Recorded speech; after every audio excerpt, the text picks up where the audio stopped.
শুধু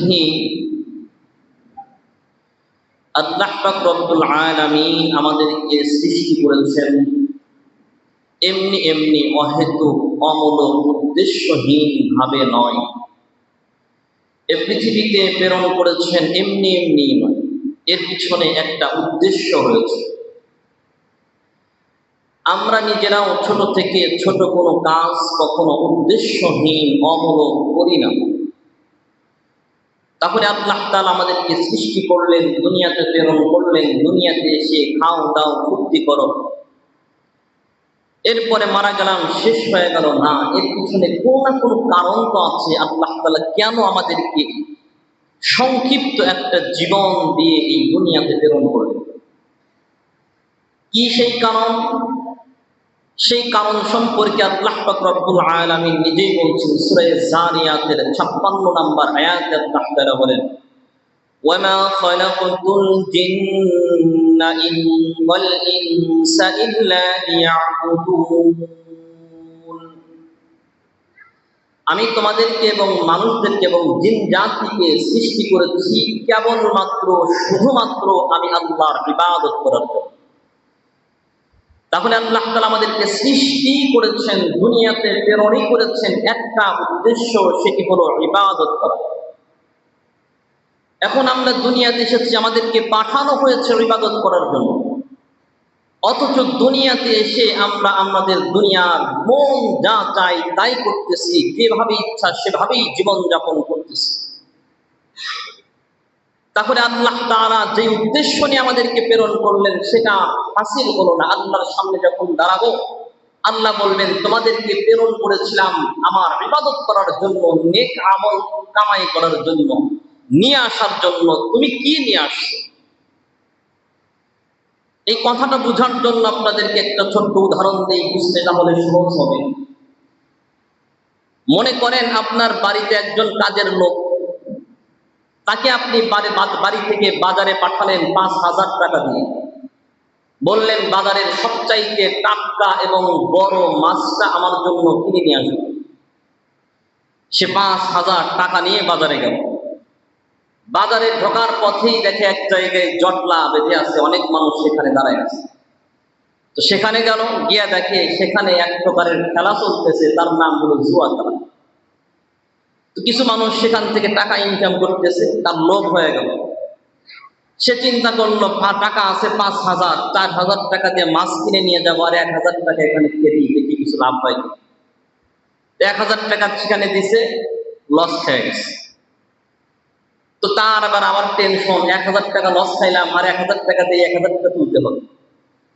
আবার 1,000 টাকা দিয়ে ফেলছে, আবার লস হয়েছে। খাইতে খাইতে একবারে 5,000 টাকা শেষ। এবার যখন বাড়িতে আসছে, তখন আপনি বা মালিক যদি জিজ্ঞেস করে, তোমাকে পাঠিয়েছিলাম বাজারে একটা উদ্দেশ্য নিয়ে, সেটা হলো তুমি বাজার থেকে মাছ কিনে নিয়ে আসবে, টাটকা মাছ কিনে নিয়ে আসবে। ওই মাছ কোথায়? এখন আপনি বললেন বাজারে গিয়া জুয়া খেলে সব টাকা শেষ করছে। এখন বলেন তো, এই মালিক এই কাজের লোককে আর বাড়িতে রাখবে? তাকে টাকা দিয়ে পাঠাইলেই সে জুয়া খেলে টাকা শেষ করে দেয়। তাকে ঘাট ধাক্কা দিয়ে বাড়ি থেকে বের করে দিবে যে তোর মতো কাজের লোক আমার লাগবে না। তো আল্লাহ তাআলা আমাদেরকে দুনিয়াতে প্রেরণ করেছেন আল্লাহর ইবাদত করার জন্য, নেক আমল দুনিয়া থেকে আখিরাতে নিয়ে যাওয়ার জন্য।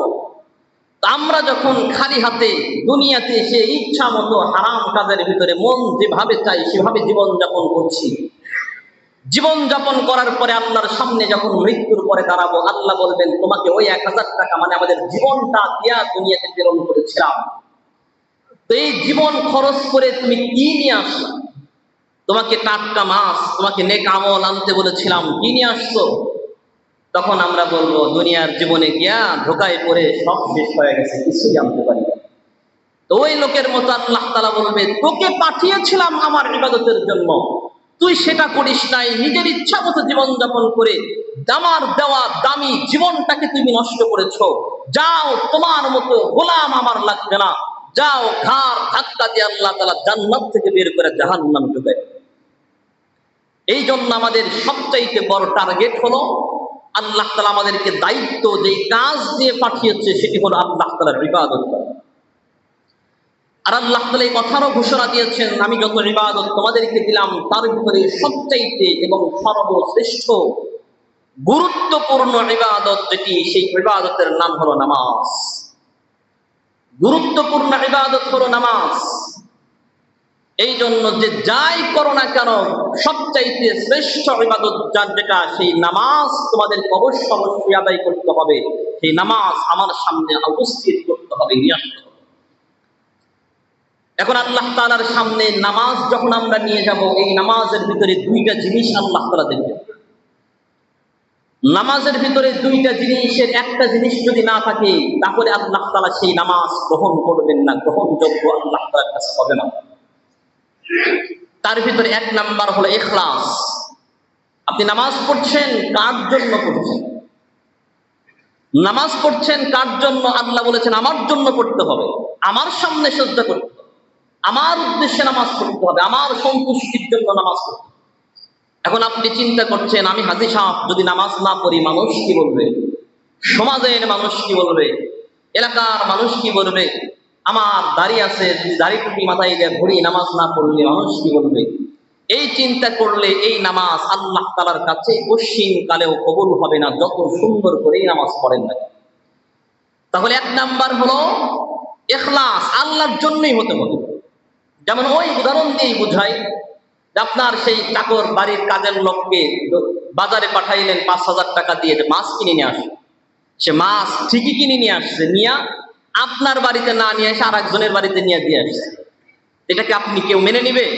আমার টাকা নিয়ে গিয়া তুমি মাছ কিনলা, কিনা আর একজনের বাড়িতে দিয়ে আসলা, যাও তোমার মতো বাড়ির লোক কাজের লোক দরকার নাই আমার কাছে, তুমি তার গোলামি করবে।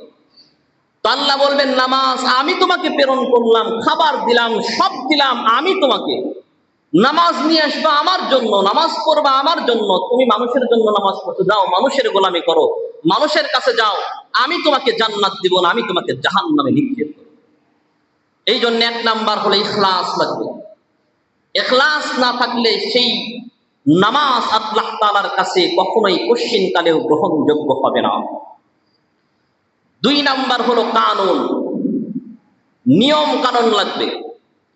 অর্থাৎ আপনার ইখলাস আছে আল্লাহর জন্যই নামাজে দাঁড়ায়, নামাজে দাঁড়ায় এখন জানি না রুকু কয়টা, নামাজে দাঁড়ায় আমি 2টা রুকু দিলাম, রুকু দেওয়া তো ভালো, 2টা দিলাম, নামাজ হবে না। সেজদার জায়গায় একটা সেজদা দিলাম, কারণ জানি না, নিয়ম জানি না, নামাজ হবে না।